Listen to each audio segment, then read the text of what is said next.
Good evening, everyone. Thank you for inviting us to be here tonight.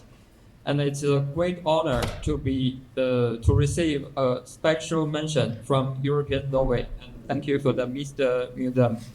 Let me quickly introduce our team. All, all three of us are Chinese architects working in France. We are not here for the medals, so you have nothing to worry about. and, and a little Chinese pronunciation lessons for you. First one, Li Chenxi. She's very sorry she couldn't be here tonight. And then Zhu Zhaoying and I, Guan Jie, will present to you our project, Veve. So maybe I need some Norwegian pronunciation lessons. Within history and the future. The project started from a simple observation. This site is not an empty space waiting to be filled. For us, the challenge was not to replace this fabric, but to weave with it. We worked with four existing realities. The first one is one former parking lot to be reused instead of demolished. Two existing museums to be merged and connected into one large institution.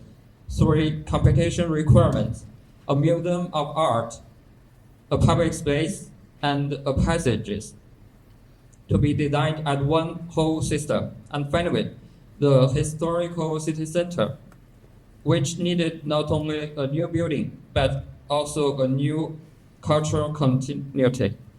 At the urban scale,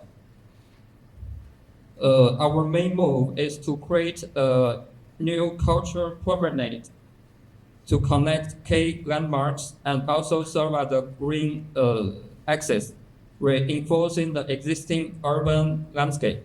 And for us, the passages are essential. They reconnect the site to the city, and they allow the museum to be experienced not only as a destination, but also as a daily urban shortcut, open, inclusive, and alive. Then to turn the cultural access into a green civic street, not only for the traffic, we did three simple moves. First, we widened the sidewalks and added trees, sittings, and small public spaces so the street becomes a place to stay, not just to pass through. Second, we reduced the spaces for cars, narrowed the road, and created clear, continuous bike line. This makes the street quieter and safer. Third, we use the urban elevation to make the new fitting. No harsh contrast, we extend the existing facade with the same materials and weather, so everything feels naturally part of the historical city. So the master plan becomes a sequence: one continuous public ground, two passages across the block, and a new museum that is open, porous, and accessible. The project is built on two key intentions. First, opening up the site by creating new public connections and shared ground. Second, activating what already exists and designing for uncertainty by reducing and upgrading current infrastructures as supports for the future needs. So, on the architectural scale, we identify three challenges, like all the other teams. First of all, is how to use the underground parking structure. To be honest, when we saw the result of the winners' ideas, it was actually our first ideas.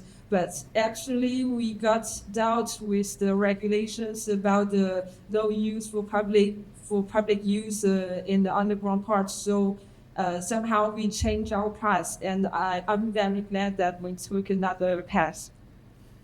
And secondly is how to the context actually, especially the relationship with the theater and its expansion project. And also we realize there's this distinguished urban fabric with sort of courtyards formed by the traditional wooden house.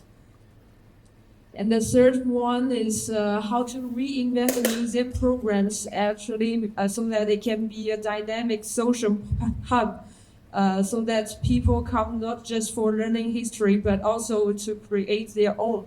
So we kind of imagine this 24-hour museum that different programs can run in the same place in different hours. So that the museum can be animated by day and by night. For example, a library can be used by a night school by the night.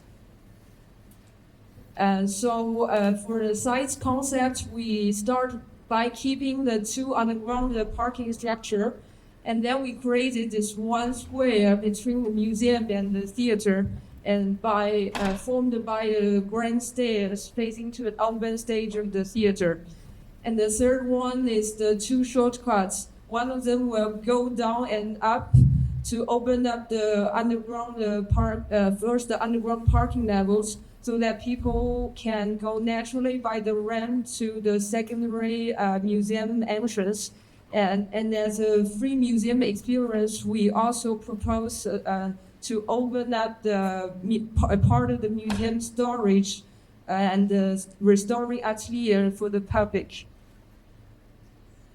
For the museum concept, we intend to continue this urban fabric with courtyards. So we created those three courtyards, and we kept also the existing trees on the site, and that form the kind of pocket spaces which not bring the green space to refresh the site, but also it can be the use of collecting water and recycling water.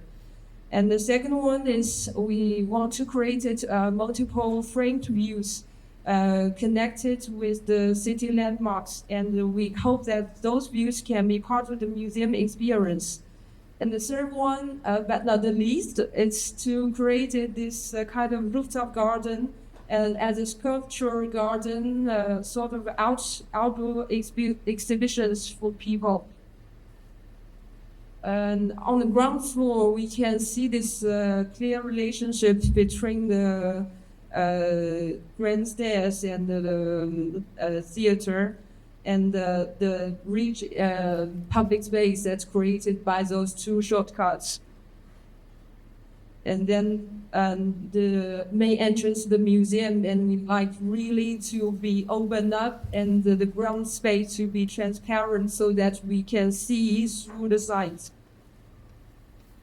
And we also intend to bring as much as the natural light to the interior space. So we create different sort of natural light for different galleries.